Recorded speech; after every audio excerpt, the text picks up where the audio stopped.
L'audience est ouverte.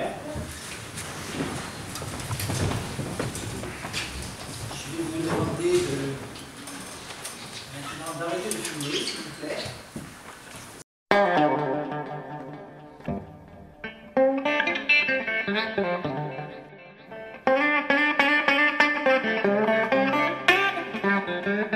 Et lui là, il n'a même pas les couilles de dire que c'est réel.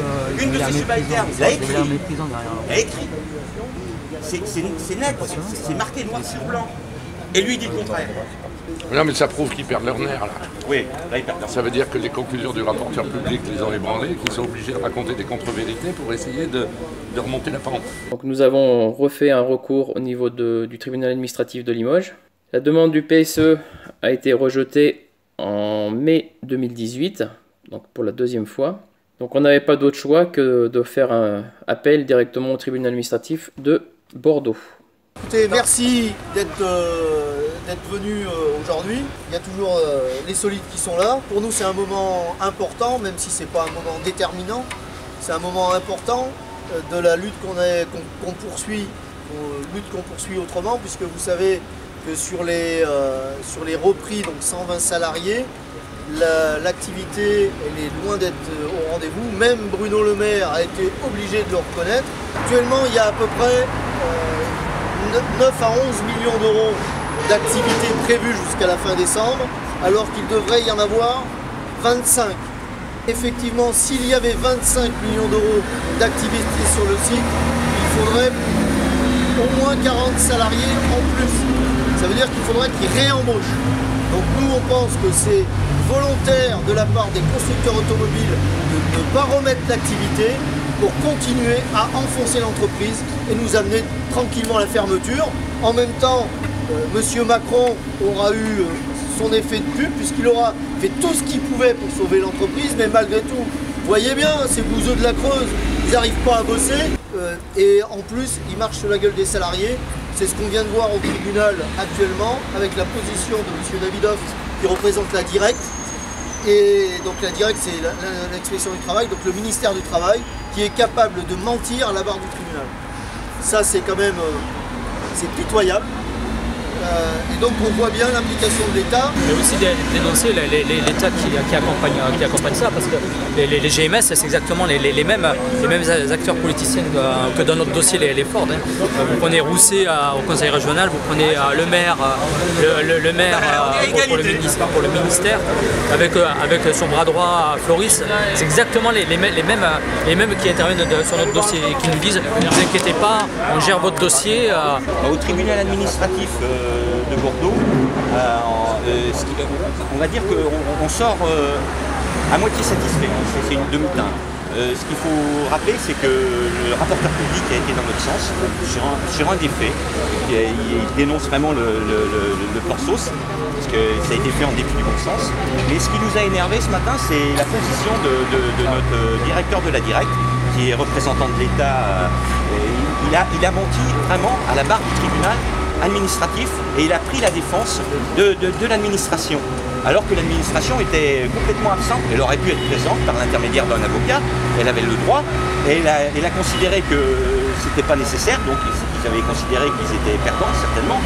Donc là, on s'aperçoit qu'en fait l'État, l'inspection, enfin la directe, l'inspection du travail, quoi, tout ce qui est autour de ça, et a pris fait et cause de l'administrateur et considère que ce plan social est fait correctement. Alors que sur un document de une subalterne de la Directe, où elle dénonce carrément ce plan social, où elle dit que ça a été fait vraiment en dépit du bon sens.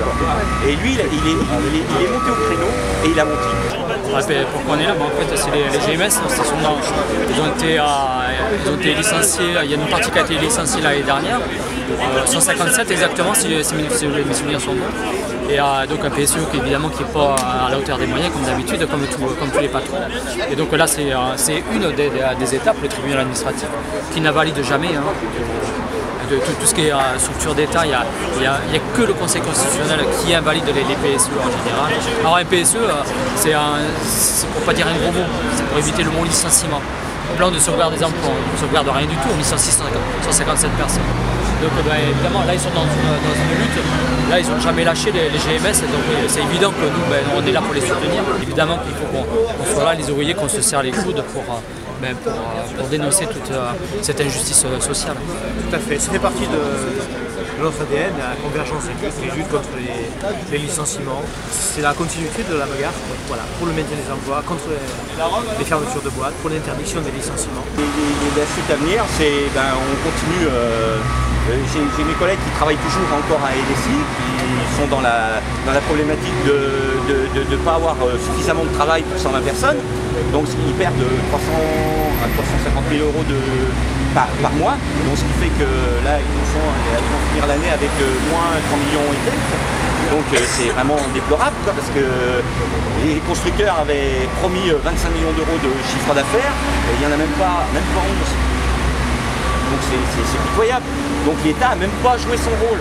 Il n'a même pas joué son rôle de médiateur. Et ce que l'État avait promis, de la reprise de 120 personnes, n'est même pas tenu. Donc on ne parle même pas de ceux qui sont licenciés, où monsieur Bruno Le Maire avait dit qu'il n'y en aurait aucun qui serait laissé sur le carreau, alors qu'au bout d'un an, il n'y a que 31 personnes sur 157 qui sont placées. Le 8 octobre 2018, donc c'est une date assez importante pour les salariés, car le tribunal a refusé le plan social tel qu'il a été présenté. Donc le recours a été annulé et il a donné donc gain de cause aux salariés de GMS. Alors quelle incidence ça peut avoir? L'incidence c'est surtout au niveau des recours au niveau des prud'hommes, c'est-à-dire qu'aujourd'hui les salariés pourront se faire indemniser avec beaucoup plus de ressources, on va dire, et d'indemnisation que si on n'avait pas eu gain de cause au tribunal administratif. Nous avons assigné Peugeot et Renault le 26 septembre. Donc on leur laisse à peu près une quinzaine de jours pour trouver un accord, une conciliation. Si ce n'est pas possible, et s'ils ne veulent absolument pas, à ce moment-là, on portera plainte donc contre eux au niveau du tribunal. On ne lâche rien, on continue nos actions. On est plus motivé que jamais pour aller au bout. Et l'objectif pour nous, pour les salariés, c'est de faire valoir nos droits et de se battre jusqu'au bout. Le résultat, c'est que les salariés ne se laissent pas faire.